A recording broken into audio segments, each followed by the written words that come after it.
Well, good evening, this is Hound Dog Steve, wishing you a very pleasant evening and welcome back to this channel. And thankfully, this is one of the channels that will not be affected by the new COPPA agreement, which is the Children's Online Privacy and Protection Act, which the FTC just brought into being. And so YouTube's terms of service have changed because of this. It's kind of interesting. It's how this is all interpreted. So there's no doubt about it. People who have channels on YouTube that are directed towards children, or may have some kind of attraction to children under the age of 13, are probably going to be in a serious financial situation, because there will be no ads allowed on that channel. There'll be no comments allowed, and there'll be no like or dislike. It won't be shared, it won't be recommended by YouTube. It'll basically be just if you discover it by accident, and even then I don't even know how you would raise any kind of money off the content that you have made. And now I'm going to show you this in the actual act itself, and the motion that was brought against Google and YouTube, and so you'll be able to see exactly what the ruling is. But essentially how this would work is, say that you put up a video that is about Lego, building Lego toys and so on and so forth. There is a chance that there are children under the age of 13 might be interested in that kind of a video. So you've monetized your video, which means that YouTube can place ads on your video. And so Hasbro Toys, just for example, puts an ad on your video, and on that ad is a link to their website where you can apply for, or you can purchase toys, you can apply for their catalog, you have to give them your email address. This is considered soliciting information for people under the age of 13 years old. I don't know how we get around this. I really don't. I mean, I can definitely see why YouTube would want to protect itself. So their terms of use changes basically said that you are now, every creator is legally responsible for their own channel, and it is a proxy for a website. Okay, and if you choose, now you can you have these options when you go onto your advanced settings. You can choose whether your videos are directed towards children, or if they are directed towards adults, adult content like politics and so on and so forth, or even a mix. You know, there are videos up there, people up there put up, a whole series of videos about their family and what their families are up to. So there is a mix of adult and child interest there too. So all of those go into my videos are about children, and YouTube have basically said, well, I'm washing my hands of all this, we're not accepting any responsibility, we're not allowing any ads, because all of the ads that go on these videos basically are soliciting your information. And I don't know if they're going to use it in a nefarious way. That might be entirely possible, but if Hasbro Toys is putting an ad on there, and there's a website to go to Hasbro Toys, we can see that this is basically what you'd see on television. It will be no different, and the FTC ruling I don't think covers that kind of stuff, because those advertisers do appear on television all the time. So this is quite a complex situation, but there will no doubt, it will be a horror show on January the 1st when YouTube kicks this into position, and everybody has to decide whether they are doing a children's video directed towards children, or if they are directed towards adults. And now you see, the problem is that, say for example, you're making advanced Lego or Meccano creations which are really directed towards more high school and up into adulthood, because there are many adults who have this as a continuing hobby from their childhood, and you put on there that you are directing your videos towards adults, and there's a complaint, or the FTC rules that it was wrongly named and it was really targeted towards children, you are liable of a fine of $42,000 per video. So it's absolutely onerous, and regardless, if the FTC decides to levy that fine, let me tell you, you better have $1 million in your back pocket if you want to fight it. It will be cheap. I guarantee you it will be cheap in the long run just to pay the fine and eat your peas and walk away. But one of the things that I'm concerned about, well, okay, first let's go to the motion that was brought against YouTube and Google, and we'll look at the frequently asked questions from COPPA, and I'll come back and do a bit of a wrap up, and I'll tell you what I am very concerned about. Okay, here we go. Okay, so this is the FTC website, complying with COPPA, frequently asked questions. And let's just go down to here.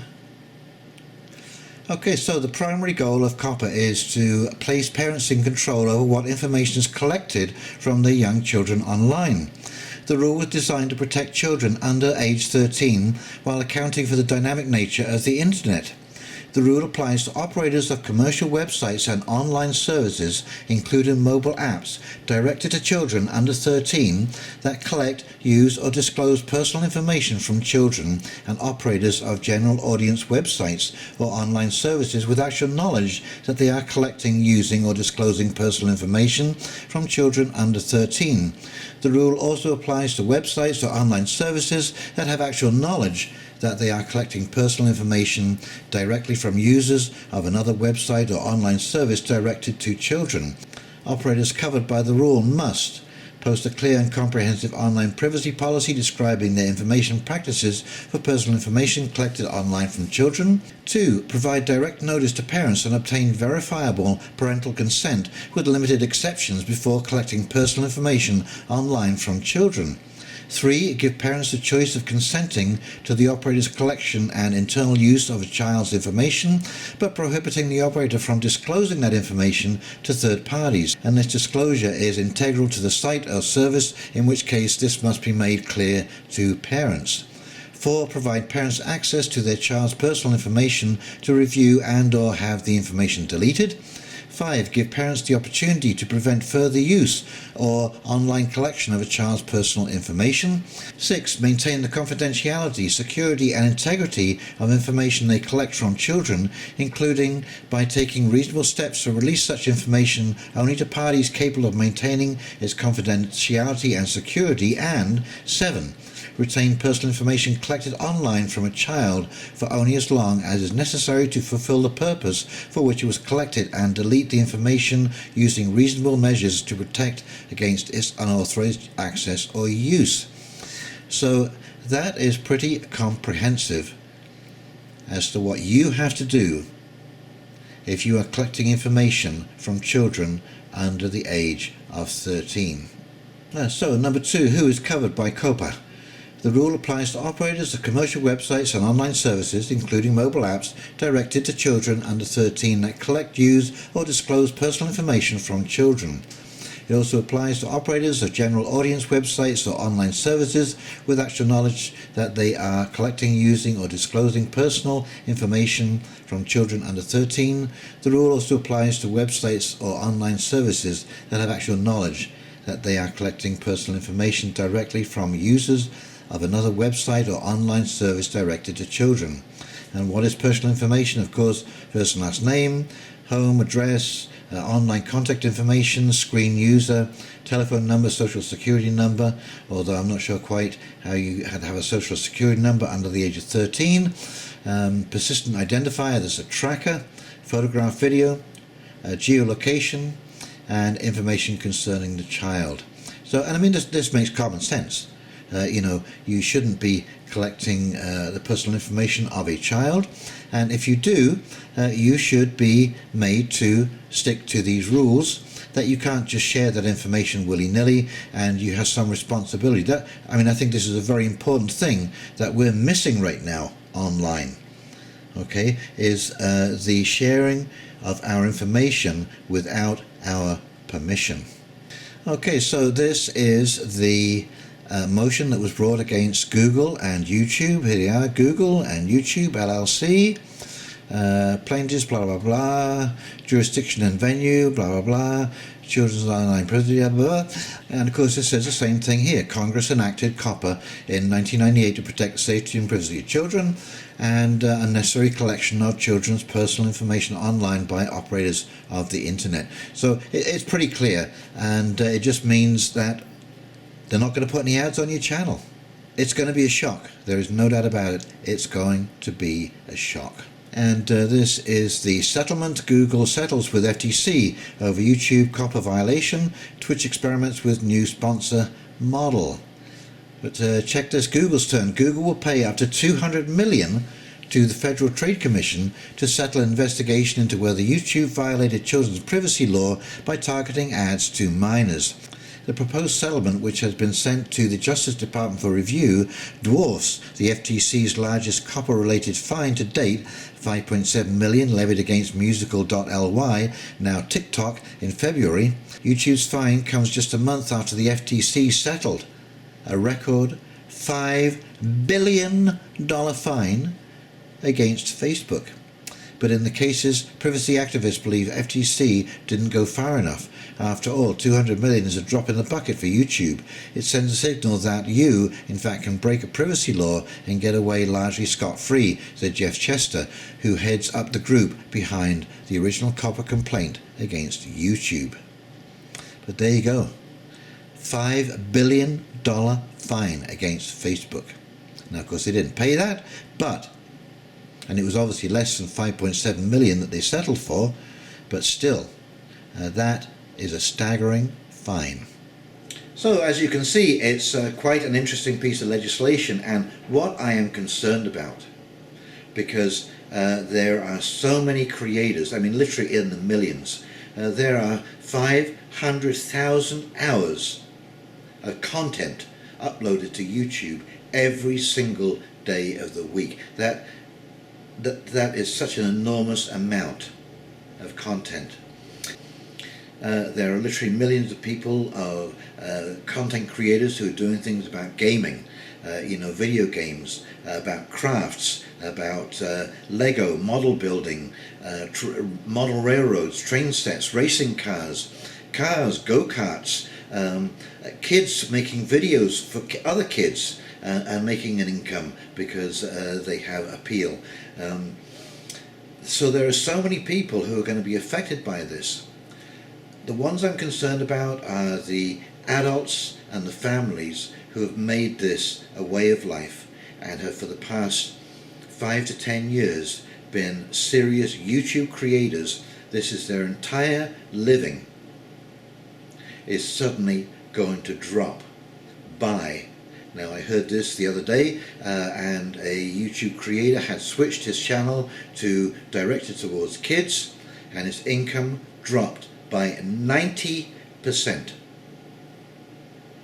Okay, so instead of getting $10, you're now getting $1.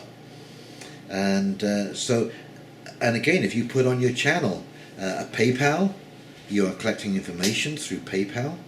If you put on there the sale of t-shirts, donations, a website with sales to children, whatever it is, the crafts, craft supplies, whatever it is that you are using to create an income for yourself, is all falls under COPPA. So it's a tough situation, and like I say, I'm kind of relieved that basically my channel is mostly political and adult, and so I really don't fall into any of this like mine. That is a completely adult-based YouTube channel and completely adult content. And so I'm sort of viewing this from afar, so to speak. But I do think it needs to be spoken out about because, these people who've lost income, they're going to have, especially those ones that are on that middle ground, and, it's YouTube decided that they weren't going to risk. And as soon as you mark for kids, you are not demonetized. Well, you're effectively demonetized because they just won't put ads on your channel. And these people having a serious breakdown, having a serious difficulties. You know, the way you have to deal with YouTube is so clandestine, and everything seems to occur behind this thick curtain, and you know, there's no responses. It's hard to know who is in charge, what actually happened, who do you speak to, especially if you're in a grey area, especially if you're trying to direct videos between the 13 and say 25-year-old group. That is a very grey area in there, because you know, when kids reach between 10 and 13, they really are, they're young teenagers, so they may not have reached that teenage years over 13, but they're starting to think out and reach out into more adult types of entertainment and interests, and maybe following what an older brother or an older sister is doing. Who knows? Anyway, this is going to be difficult, and my heart goes out to anybody who is caught in this, and I hope that this has resolved some of your questions. I've seen a lot of videos on YouTube about this, and none of them really kind of clarified and went over the exact details as I have done this evening. So I hope you enjoyed that, and if you did, please like, comment and subscribe below. And in the meantime, this is Hound Dog Steve signing off, wishing you a very pleasant evening, and we'll talk very, very shortly. See you now. Bye bye.